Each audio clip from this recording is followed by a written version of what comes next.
So a couple days ago, Nintendo president Satoru Iwata died at the age of 55 from complications due to cancer. His net worth was around $2.1 billion. And of course, he made a huge impact on what is one of the biggest video game companies and brands in existence to this day. And Nintendo has birthed some of the biggest brands ever. It's very relevant to business, it's very relevant to life and pop culture. I mean, Nintendo has really impacted us all in many different ways. From Pokemon to Super Smash Brothers to all these games that I've played and grown up with. And a lot of people say that video games are a waste of time, but it shows that creating video games has enormous potential to create wealth, and not just for the company Nintendo, but also for a lot of professional gamers, also for many streamers, and it's really become a household product for many families. Even people who aren't really big on video games, they have a Wii at home. And on top of all this, I just think, it's just a crazy, example of how life is so short. 55.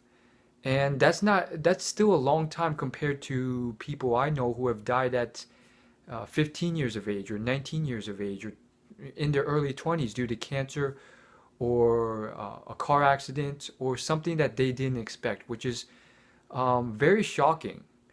I think the best thing you can do is live in two ways. Live like you will die tomorrow or next week or next month, but at the same time live like you will live into your 50s and 60s and 70s, because there's a decent chance you will as well. So you want to be practical as well and not just spend all your money tomorrow. But at the same time, you don't want to hold things off for too long and end up not being able to ever do them, or living a life that's completely miserable in the hopes that one day you get to something amazing. Um, yeah, so that's pretty much what I wanted to say. And this was just a quick video in dedication to this man. I didn't know him well, but I did know Nintendo fairly well. And, I definitely think Pokemon alone has just played an enormous role in so many people's lives. And I mean, the world's a vast place, and I've met a lot of people. And I mean, arguably, if you talk to many girls who, all they know is shopping and sororities, they don't know much about Pokemon. But I guarantee you, for the most part, there's so many people that have been affected to some level by Pokemon, or Nintendo, or Super Smash Brothers, or Super Mario Kart, all those games. And it's just very interesting, how they've made such impact.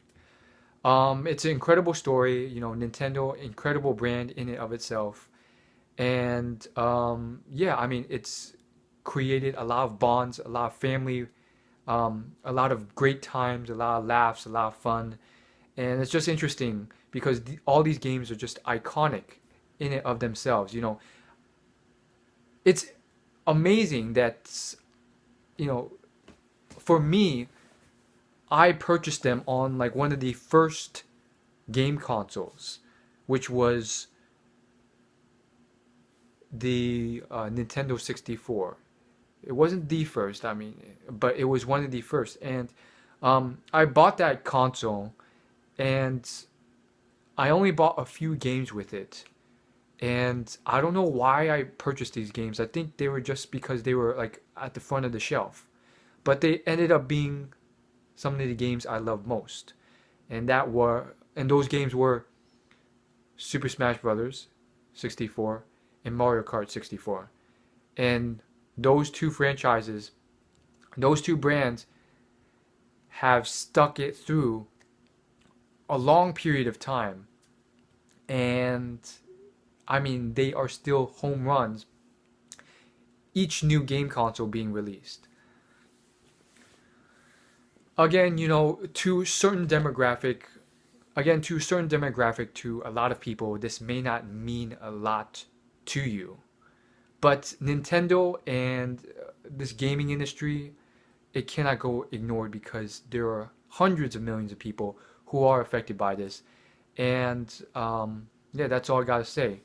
So, I think the best thing you should do is. So back to my point, I think in terms of. So back to my point, I think, sometimes you shouldn't be chasing the money or any of that because you could wait a long time and then once you finally get it, your life's almost over. So, just saying. That's all I gotta say. As always, like and subscribe. I will see you in my next video. Peace.